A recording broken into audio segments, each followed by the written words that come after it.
Selamat malam ya Sobat JTM, Jatinangor Tengah Malam. Kembali lagi bersama saya Pams di segmen kali ini. Masih sama ya, menceritakan pengalaman pribadi yang nanti mungkin kedepannya ada tamu-tamu yang akan saya wawancarai atau bercerita ya, monolog mengenai pengalaman pribadinya. Tentunya kalau tidak salah ya, dia pernah menceritakan mengenai BMC, Bandung Medical Center kalau nggak salah. Dan kali ini juga, wah kalau saya sebenarnya kalau ada videonya itu bakal lebih serem, karena ini di sini saya cuman sebatas bercerita saja pengalaman saya dulu waktu SMP gitu ya. Jadi gini, di Bandung itu ada BMC, itu Bandung Medical Center, ya salah satu rumah sakit yang sempat terbengkalai itu berapa tahun lah kalau nggak salah. Jadi teman Bratayuda, dan di BMC ini teman-teman itu banyak mengandung kisah horor, mistis, bahkan juga penampakan yang ada ya gitu kan. Dan tidak sedikit dari YouTuber waktu itu, kemudian juga dari media mainstream kala itu melakukan eksplorasi kan. Dan akhirnya juga waktu saya SMP tertantang untuk hadir ke sana dan membuktikan secara langsung penampakannya ada atau tidak kan gitu. Nah waktu saya ke sana, pertama kali mah ya sebenarnya ramai-ramai gitu ya dengan teman-teman. Cuman makin sini kan kayak sebenarnya mereka juga kayak malesin kan, kayak ngapain datang ke tempat horor terus kayak sekeri-joban gitu kan. Akhirnya pernah memutusin untuk sendiri gitu. Yang di situ teh kan sebenarnya juga bertiga saya ke sana. Cuman kayak ada rombongan anak SMA yang katanya waktu itu mereka salah satunya memiliki kemampuan khusus, yaitu ya IndiHome itu kan. IndiHome lagi, Indigo kan teman-teman.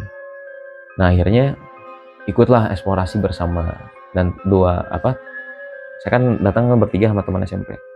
Terus ada rombongan anak SMA, ya saya ikutnya gabung yang ke anak SMA karena tadi penasaran ya, dan juga ingin lebih gitu kan, karena dengan dua teman saya ini juga tidak mendapatkan apa-apa, tidak menemukan sesuatu atau tidak bertemu dengan penampakan yang waktu itu saya cari.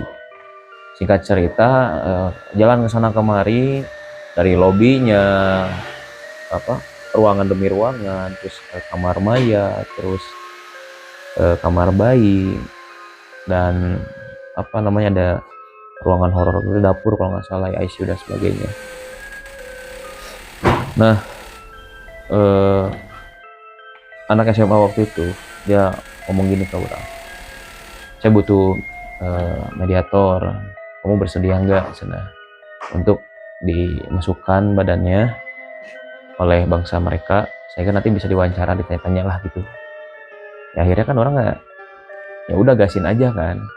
Dan waktu digasin, kalau nggak salah itu kita nyoba di lantai 2 atau lantai 3, kita ada kamar mayat itulah teman-teman. Dan di kamar mayat itu orang disuruh duduk sila kan gitu.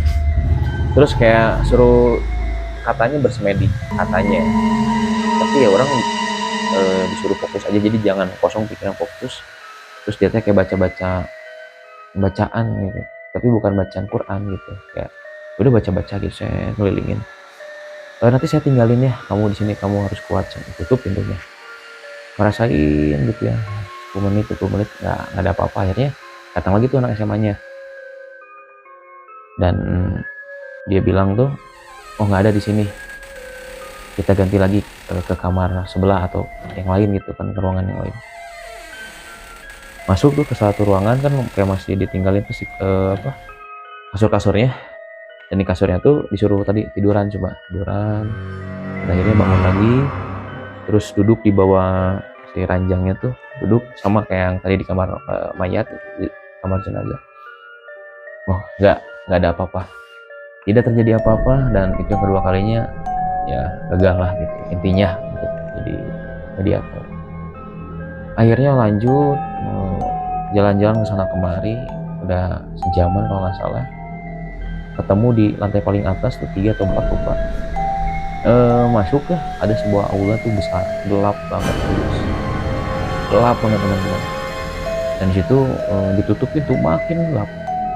Akhirnya kan waktu itu kayak bawa kayak senter kan sebagainya, disuruh matiin, dan orang itu disuruh ke pojok tembok, di tengah-tengah di pojok tembok. Dan si anak SMA itu melakukan ritualnya, dan orang ya percaya aja, ya udah gimana akang aja gitu kan. Dan di situ orang tuh di pojok tembok, terus si tangan akang ya itu kayak ini, enakan ini nih, enakan leher kayak gini nih. Mungkin secara medisnya itu teh kayak neken saraf-saraf dan juga urat-urat gitu kan, yang akhirnya ngebuat lemes, atau tadi suplai oksigen ke otak juga kan kurang ya. Nah di situ seolah-olah orang tuh pingsan gitu, dengan tadi carang tadi tekannya jangan ditahan. Jadi kayak kalau orang nahan gini nih kan susah ya, masih bisa ngomong, tapi kalau ditahan ya ini udah mulai pusing kan gitu. Akhirnya orang ditekan tuh sampai sekeras mungkin, akhirnya pingsan. Sudah pingsan itu orang terbangun di tempat yang sama, di ruangan yang tadi yang gelap itu, tapi dengan kondisi tadi putih, bukan putih ya, berasap lah. Jadi ruangannya hitam tapi si bawahnya itu berasap. Jadi kalau teman-teman nonton Insidious gitu ya, atau Conjuring, ketika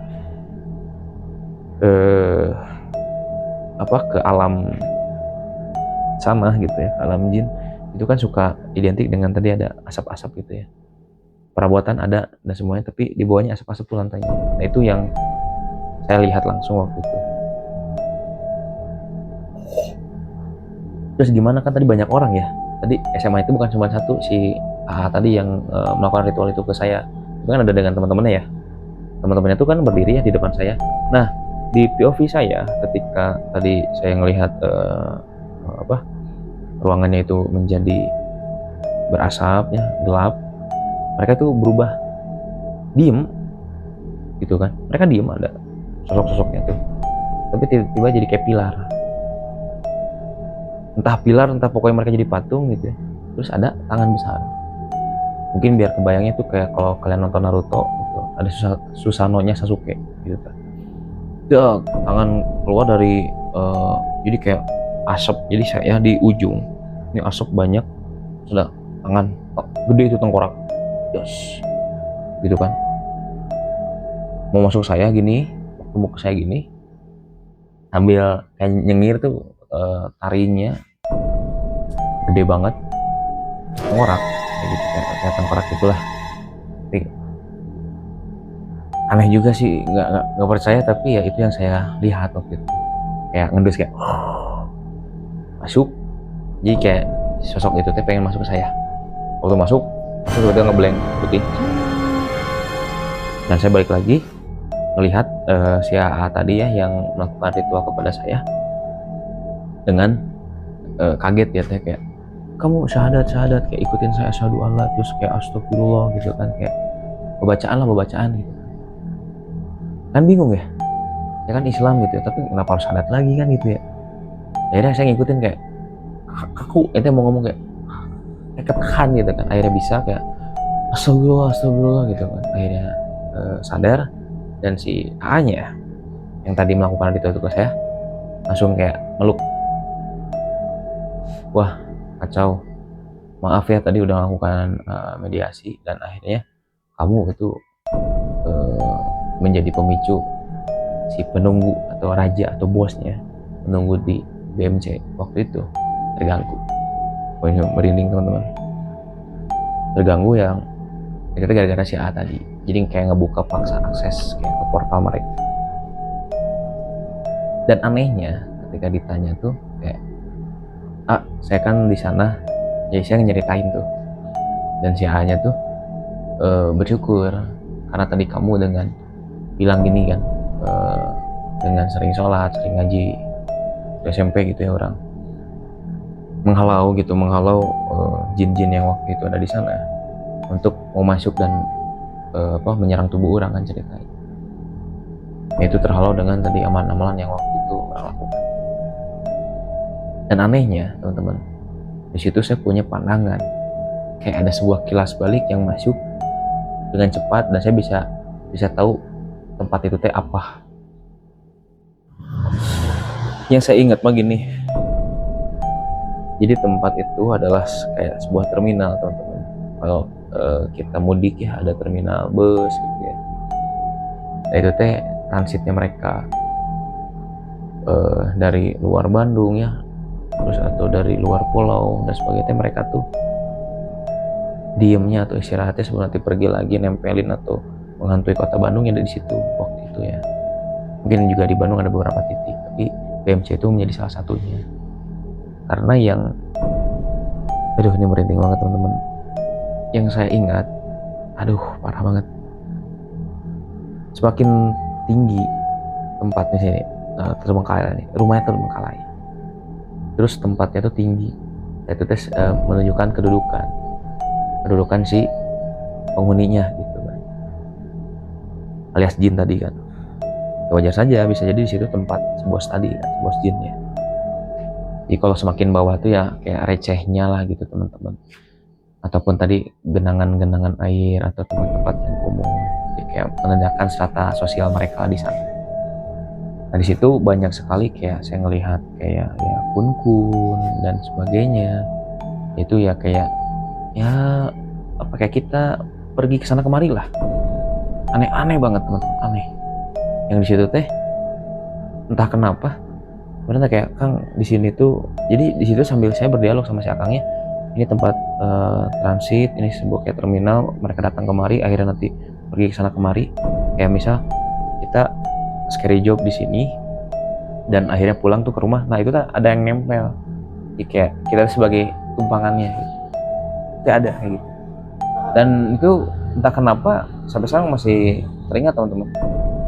Saya juga masih bingung dan ingin bertanya gitu, mungkin di kalian tuh ada yang ngerti kenapa ketika tadi sudah kemasukan itu seperti tiba-tiba ada kilas balik atau kayak ada sebuah cerita yang tiba-tiba saya tahu.